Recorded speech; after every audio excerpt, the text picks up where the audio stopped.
بسم اللہ الرحمن الرحیم۔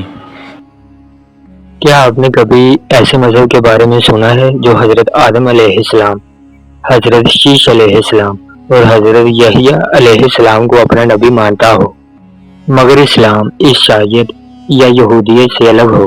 آئیے جانتے ہیں مدعی مذہب کی وہ پراسرار حقیقت جسے وقت اور تاریخ نے تقریباً بھلا دیا ہے۔ مدعی مذہب کیا ہے؟ ایک حیرت انگیز قدیم مذہب کی داستان۔ باب نمبر 1، مدعی مذہب کا تعارف۔ مدعی مذہب ایک قدیم توحیدی مذہب ہے جو خاص طور پر عراق اور ایران کے جنوبی علاقوں میں پایا جاتا ہے۔ اس کے ماننے والوں کو سبائی مدعی کہا جاتا ہے، جنہیں قرآن مجید میں سابعین کے نام سے ذکر کیا گیا ہے۔ یہ لوگ حضرت یحییٰ علیہ السلام کو اپنا نبی مانتے ہیں، مگر حضرت عیسیٰ علیہ السلام کو نہیں مانتے۔ ان کا عقیدہ یہ ہے کہ اصل پیغام اللہ کی طرف سے حضرت آدم، حضرت شیش اور حضرت یحییٰ کے ذریعے آیا تھا، اور وقت گزرنے کے ساتھ لوگوں نے اس میں تحریف کر دی۔ باب نمبر 2، مدعی عقائد کی بنیادی باتیں۔ نمبر 1، توحید۔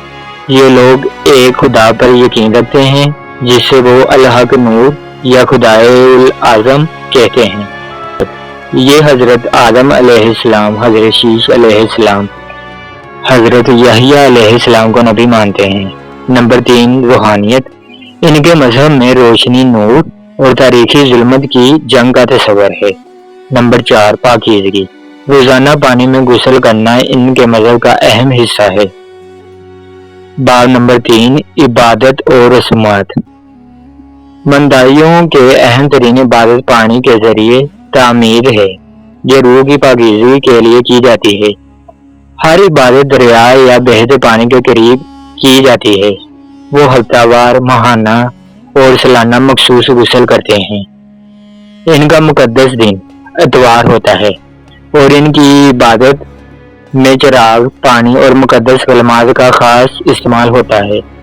وہ گوشت بہت کم کھاتے ہیں اور مکمل طور پر بت پرستی سے دور رہتے ہیں۔ باب نمبر 4، مدعی صحیفے۔ ان کے پاس اپنا ایک مقدس صحیفہ ہے جسے کنزہ ربہ کہا جاتا ہے، یعنی بری کتاب۔ یہ کتاب 2 حصوں پر مشتمل ہے۔ نمبر 1، کنزہ یمنہ یعنی روشنی کی کتاب، کنزہ سملہ یعنی تاریخی کی کتاب۔ یہ کتاب کائنات کی ابتدا، روح کی حقیقت اور انسان کی نجات کے بارے میں گہری تعلیمات دیتی ہیں۔ باب نمبر 5، موجودہ دور میں مدعی قوم۔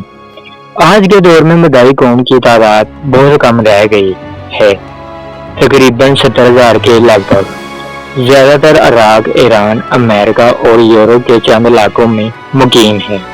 انہیں تاریخی طور پر شدید مظالم اور ہجرتوں کا سامنا کرنا پڑتا ہے، جس کی وجہ سے ان کی قوم بکھر چکی ہے۔ منفرد حقیقت، کیا قرآن میں ان کا ذکر ہے؟ قرآن مجید میں ایک خاص گروہ کا ذکر آتا ہے۔ ترجمہ: بے شک جو لوگ ایمان لائے اور جو یہودی ہوئے اور جو نصارہ اور سابعین، ان میں سے جو بھی اللہ اور یوم آخرت پر ایمان لایا اور نیک عمل کیے، ان کے لیے ان کے رب کے پاس اجر ہے۔ سورہ بقرہ آیت نمبر 62۔ علماء کی رائے ہے کہ سابعین سے مراد یہی مدعی قوم ہو سکتی ہے جو حضرت یحییٰ علیہ السلام کے پیروکار ہیں اور توحید پر قائم ہیں۔ اختتامی کلمات۔